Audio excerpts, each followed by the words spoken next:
It is also a little bit of a power play by Russia because of the war in Ukraine. Lots of other space agencies have refused to work with them, and because of all the sanctions. And so this mission is kind of a way for Roscosmos, if it works, to sort of say, well, we don't need you guys. Is there a new space race underway?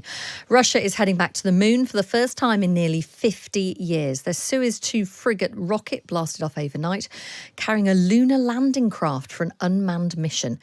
Let's try and understand what any of that sentence means. Jennifer Millard is an astronomer and host of the awesome Astropod podcast. Morning, Jennifer. Good morning. So just explain, what have Russia done and why? So this is a continuation of their lunar missions from way back in the 1970s, would you believe? And they're heading off to the moon to explore the South Pole. And the South Pole is particularly of interest because we think that there could be a lot of water ice there. So in the bottoms of craters which are permanently shadowed.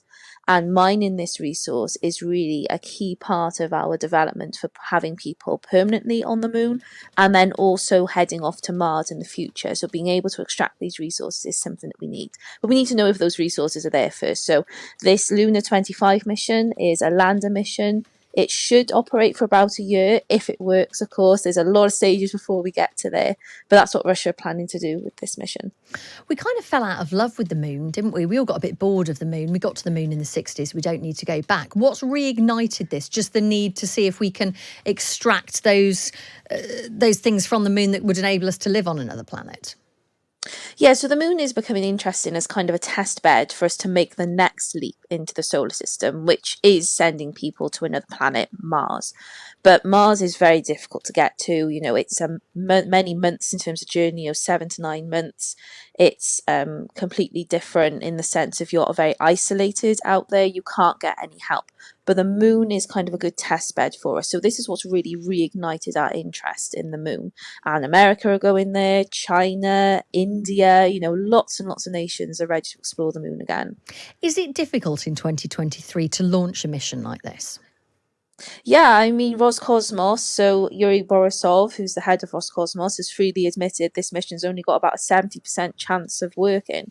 But it is also a little bit of a power play by Russia because of the war in Ukraine. Lots of other space agencies have refused to work with them and because of all the sanctions. And so this mission is kind of a way for Roscosmos, if it works, to sort of say, well, we don't need you guys. We're going to have our own space missions and we'll collaborate with others if we so desire, but really we don't really need anyone else.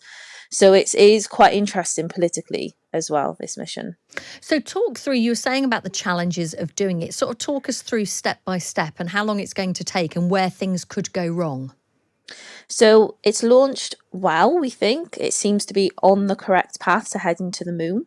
It's going to take about 5 days to get to the moon, so a lot shorter than India's Chandrayaan-3 mission, which launched a few weeks ago, but that's because they're taking a more energy-efficient route compared to Russia.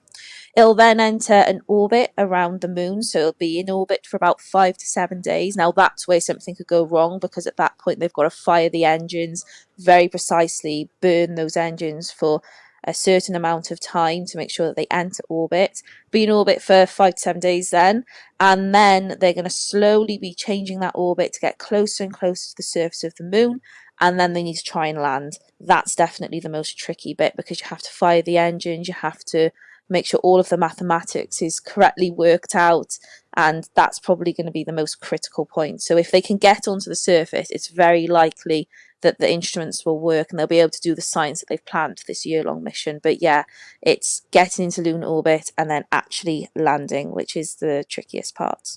Jennifer, good to speak to you this morning. Thank you. Thanks. That's Jennifer Millard, astronomer and host of the awesome Astropod podcast.